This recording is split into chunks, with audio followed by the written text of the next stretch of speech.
Well, in a scenario where someone has lost their job or has gone down to a one-income household, a lot of times we fall behind on our debts. Fall behind on credit card debt, fall behind on medical debt. Basically, there's always some kind of priority in making payments, and usually if you have kids, you're going to pay for food, you're going to pay for electricity, and you're going to pay for shelter. And so if you had unsecured debt, that's probably the last thing you should pay if there isn't enough money to cover those debts.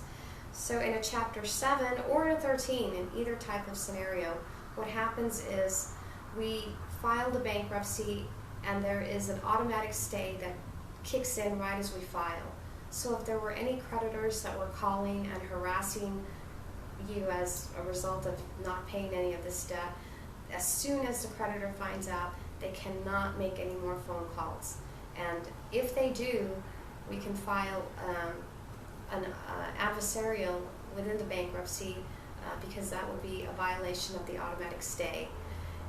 It's very rare that a creditor will continue to harass an individual after a bankruptcy has been filed because they know the rules. Everybody knows the rules. Credit card companies, they're funded by banks. Most banks, they know what's going on whenever somebody files a 7 or a 13. But a lot of people also incur debt with payday loans. And so a lot of times these payday loans are backed by individuals who don't really understand what's going on with the automatic stay or the bankruptcy itself. And so those are the creditors that we have to try to stop in order to protect our clients, the debtors. And so we have to send them notices. Yes, this person is in a bankruptcy and you can no longer call them. If there are any other issues that need to be discussed, they need to go directly to us, the attorney. If there is a debt that has gone to a collection agent, collection agencies are notorious for calling and harassing and making calls at all hours of the day.